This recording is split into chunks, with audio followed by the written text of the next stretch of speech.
Hello बच्चों, चलिए प्रश्न को पढ़ते हैं और समझते हैं। मान लीजिए कि 90% लोग दाहिने हाथ से काम करने वाले हैं। इसकी प्रायिकता क्या है कि 10 लोगों में से यादृच्छा चुने गए अधिक से अधिक 6 लोग दाहिने हाथ से काम करने वाले हों। तो यहाँ पर हमें प्रायिकता ज्ञात करनी है। प्रश्न को हल करने से पहले हम प्रश्न के लिए मुख्य अवधारणा लिखते हैं। तो मुख्य अवधारणा जिसकी सहायता से इस प्रश्न को हल किया जाएगा। मुख्य अवधारणा में हम बर्नौली परीक्षण में आर सफलताओं की प्रायिकता का सूत्र लिखने वाले हैं। तो P ऑफ x बराबर आर अर्थात आर सफलता की प्रायिकता, ये इसका सूत्र होता है एन सी आर पी की घात आर और क्यू की घात एन माइनस आर, जहाँ पी और पी सफलता की प्रायिकता, क्यू असफलता की प्रायिकता, आर जो है सफलताओं की संख्या है और जो एन है बच्चों वो बर्नौली परीक्षणों की कुल संख्या है। आइए अब हम इस प्रश्न को यहाँ से हल करते हैं। सबसे पहले देखिए, तो देखिए 10 लोगों में से हम यादृच्छा चुन रहे हैं। इसका मतलब 10 लोग जो है ये हमारे 10 परीक्षण हो गए। तो बर्नौली परीक्षण कितने हो गए यहाँ पर? सबसे पहले हम बर्नौली परीक्षणों की संख्या लिखेंगे। तो बर्नौली बर्नौली परीक्षणों बर्नौली परीक्षणों की संख्या, बर्नौली परीक्षणों की संख्या n बराबर, देखिए ये हो जाएगी 10। उसके बाद यदि यदि दाहिने हाथ से काम करना, दाहिने दाहिने हाथ से, ठीक है, जैसा प्रश्न में कहा गया है वैसे लिखेंगे हम। यदि दाहिने हाथ से काम करने वाला, दाहिने हाथ से काम करना सफलता हो, सफलता सफलता हो तो देखिए, तो सफलता की प्रायिकता कितनी होगी देखो। तो सफलता की प्रायिकता को हम पी से व्यक्त करते हैं। ये कितनी है? 90%, अर्थात 90/100। 90/100 को हम क्या लिख सकते हैं? 9/10 लिख सकते हैं। और सूत्र में याद रखें कि यहाँ पर P+Q बराबर सदैव कितना होता है? 1 होता है। तो इस आधार पर Q का मान क्या आ जाएगा देखो, ये हो जाएगा 1 माइनस और 9/10 कर लो इसे, 9/10 अर्थात 1/10। उसके बाद देखिए क्या कहा गया है? अधिक से अधिक 6 लोग दाहिने हाथ से काम करने वालों। अधिक से अधिक का मतलब क्या हुआ बच्चों कि जो आर का मान होगा वो अधिकतम कितना हो सकता है? अधिकतम हो सकता है 6 या 6 से कम हो सकता है। ठीक है, तो ये याद रखें आप। अब हम प्रायिकता ज्ञात कर लेते हैं। तो पी ऑफ कैपिटल एक्स का मान क्या चाहते हैं हम? 6 या 6 से कम चाहते हैं। तो बराबर क्या हो जाएगा? बराबर हो जाएगा P(0) plus P(1) plus P(2) plus P(3) plus 4 सफलताओं की प्रायिकता प्लस 5 सफलता की प्रायिकता और 6 सफलता की प्रायिकता। तो देखिए अब हम इसको ऐसे भी लिख सकते हैं। तो P ऑफ एक्स का मान 6 या 6 से कम है, अर्थात 6 या 6 से कम की प्रायिकता। तो सबसे पहले P(0) की बात करेंगे तो क्या हो जाएगा? बर्नौली परीक्षण कितने हैं? 10C(0). P का मान कितना है देखिए, P का मान है हमारे पास 9/10। तो 9/10 की घात कितनी हो जाएगी? 0। और 1/10 इसकी घात कितनी हो जाएगी? 10 में से 0 गया तो बचा 10। ठीक है, उसके बाद प्लस ये हो जाएगा 10C(1), उसके बाद 9/10 की घात 1 और 1/10 की घात कितनी हो जाएगी? 10-1। इसी प्रकार अगर हम इस क्रम को आगे बढ़ाएं तो देखिए अंत में कितना आ जाएगा? ये हो जाएगा 10C6, उसके बाद 9/10, 9/10 की घात कितनी हो जाएगी? 6, और 1/10 की घात कितनी हो जाएगी, 10-6। ये सारे पदों को हम इस प्रकार लिख सकते हैं। चाहे तो बच्चों हम इसको सिग्मा के रूप में भी व्यक्त कर सकते हैं। तो P ऑफ, ये हो जाएगा 6 या 6 से कम सफलताओं की प्रायिकता, बराबर हम चाहें तो इसको समेसन के रूप में लिख सकते हैं। देखिए R बराबर 0 से कहाँ तक लिखेंगे हम, 6 तक, और ये हो जाएगा 10 CR। उसके बाद 9/10 की घात कितना हो जाएगा, R, और 1/10 की घात हो जाएगा N, मतलब अर्थात N का मान तो 10 है, तो ये हो जाएगा 10-R। ठीक है, क्या लिख सकते हैं इसको, 10-R। तो R का मान 0 से कहाँ तक हो गया, 6 तक। बच्चों यहाँ पर आप चाहें तो यहीं पर अपना उत्तर लिख सकते हैं, अन्यथा हम इसको आगे भी हल कर सकते हैं। देखिए इसको आगे कैसे हल करेंगे, यहाँ से देख लेते हैं हम। तो ये हो जाएगा P ऑफ, ये x का मान 6 या 6 से कम है। अगर आप इसको आगे हल करना चाहते हैं तो देखिए क्या बनेगा ये, अगर आप यहाँ पर देखें तो 9-10 0 है, फिर 9/10 की घातांक 0 है, यहाँ पर 1/10 की घातांक 10 है। तो मैं इसको पूरा जमा के लिख देता हूँ आपको। देखिए ये क्या बनेगा, ये बनेगा 10 0 का मान 1, और 9/10 की घात 0 का मान भी 1, तो ये हो जाएगा 1/10। यहाँ तो आपको 1/10 मिलेगा। ठीक है, उसके बाद आप यहाँ पर लिख सकते हैं इसको 10C 1, और उसके बाद यहाँ पर अगर देखें तो ये हो जाएगा 9/10, 9/10, और फिर 1/10 की घातांक कितना हो जाएगा, यहाँ पर आ जाएगा 9। यही क्रम आपका आगे भी चलेगा। ठीक है ना, ये इस प्रकार से इसको आप जब आगे लिख रहे हैं तो देखिए यहाँ पर कहाँ तक चलना है अपने को चलना है 10C 6 तक, उसके बाद 9/10, 9/10 की घात 6 है, और 1/10 की घात कितनी हो गई, यहाँ पर देखिए 4 हो जाएगी, ये कम होते होते। तो यहाँ पर ये घातांक 10 है बच्चों। ठीक है ना, यहाँ पर घातांक कितनी है, 10 है।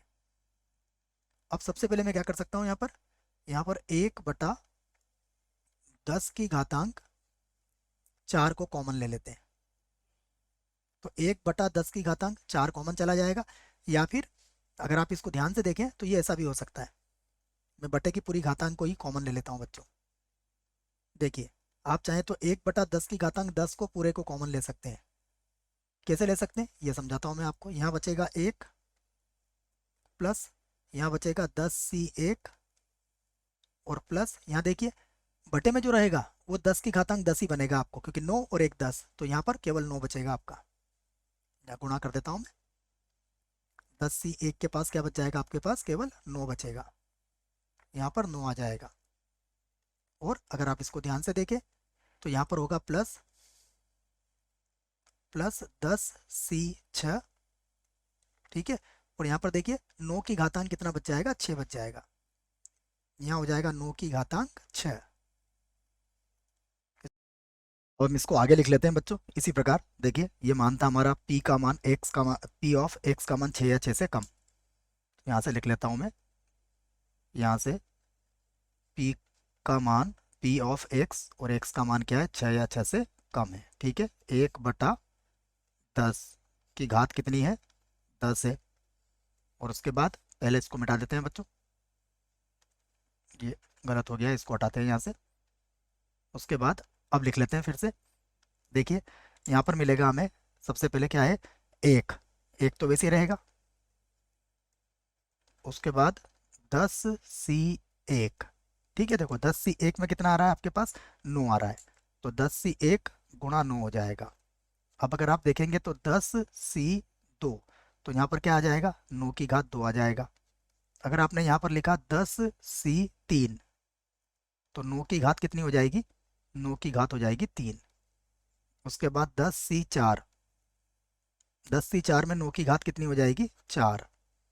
उसके बाद प्लस, अगर आपने लिखा 10C 5, तो 9 की घात कितनी हो जाएगी, 9 की घात हो जाएगी 5। उसके बाद 10C 6, तो यहाँ पर 9 की घातांक कितनी हो जाएगी, 6 हो जाएगी। ठीक है ना, जैसा कि हम यहाँ देख रहे हैं 10 की घात 10C 6 तक, 9 की घात 6 तक ही हमें चलना है। इसको आगे हल करते हैं, तो यहाँ लगा देते हैं हम बराबर 1/10 की घात कितनी है, 10 है। उसके बाद ये होगा 1 और प्लस, देखिए 10 सी 1 का मान तो 10 होगा, तो ये हो जाएगा 10 गुणा 9 प्लस 10 सी 2, ये हो जाएगा 10 गुणा 9 और बटे में आ जाएगा 2 गुणा 1। ठीक है, ये सूत्र है। और 9 का वर्ग कितना हो जाएगा, 81। उसके बाद फिर लगाएंगे प्लस 10 सी 3 को लिखेंगे 10 गुणा 9 गुणा 8 और बटे में होगा 3 गुणा 2 गुणा 1। और यहाँ 9 की घात कितनी हो जाएगी, यहाँ पर 9 की घात 3 हो जाएगी, 9 की घात 3।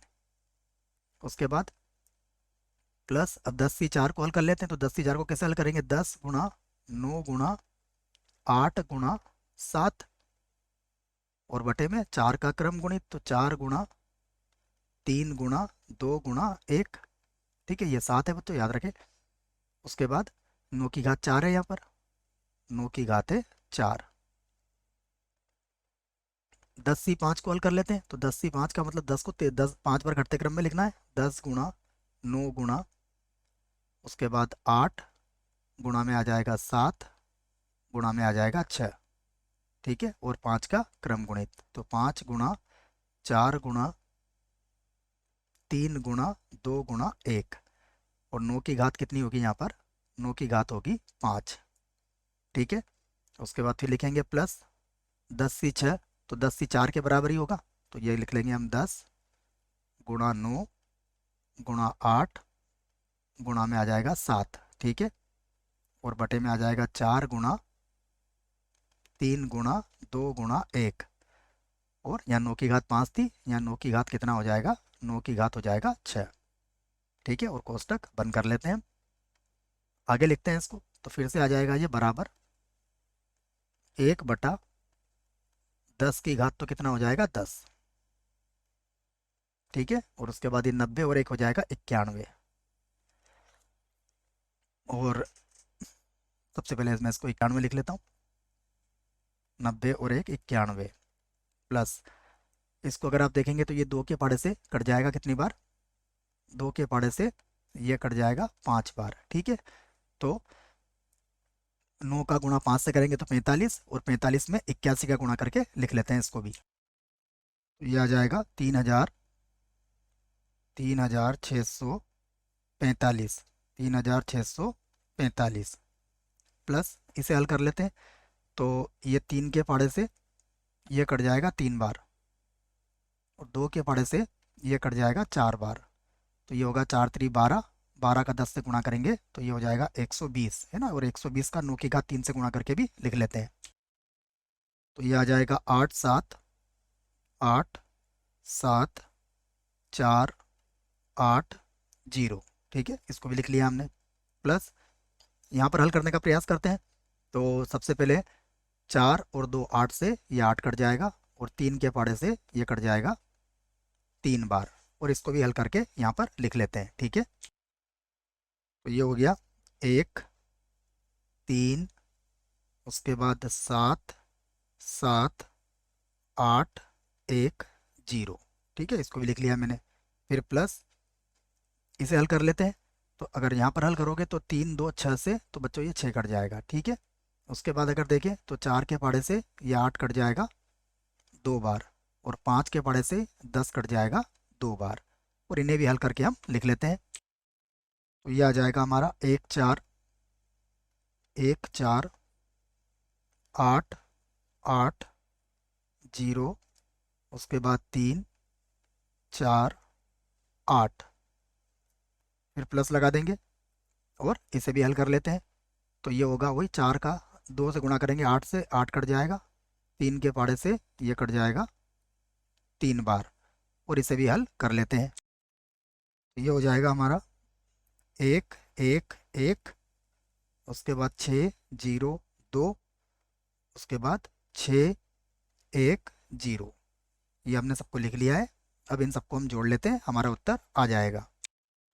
तो अब हमारा उत्तर आ चुका है बच्चों, मैं इसको लिख देता हूँ। देखो, ये हो जाएगा हमारे पास, इसको जोड़ने पर ये आ जाएगा 1 मैं यहाँ से लिख देता हूँ ना, यहाँ जगह नहीं है हमारे पास, तो यहाँ से तो मैं इसको हटा देता हूँ और यहाँ से इसका उत्तर लिख देता हूँ मैं। देखिए, तो यह आएगा हमारा जोड़ने के बाद 1, उसके बाद 2, उसके बाद 7, 9, 5, 1, फिर 9, 8, 4 और बटे में देखिए 10 की घात 10 है, अर्थात 1 के बाद 1, 2, 3, 4, 5, 6, 7, 8, 9, ये 10 जीरो हम लोग लगा देंगे, ठीक है ना। 1, 2, 3, 4, 5, 6, 7, 8, 9, 10, ये 10 जीरो हमने लगा दिए। तो यहाँ ऊपर संख्या देखिए आप, 1, 2, 3, 4, 5, 6, 7, 8, 9। तो चाहें तो आप दशमलव लगा सकते हैं, अन्यथा ये आपके प्रश्न का क्या होगा, उत्तर होगा। आशा करता हूँ बच्चों प्रश्न का उत्तर समझ में आया होगा। धन्यवाद।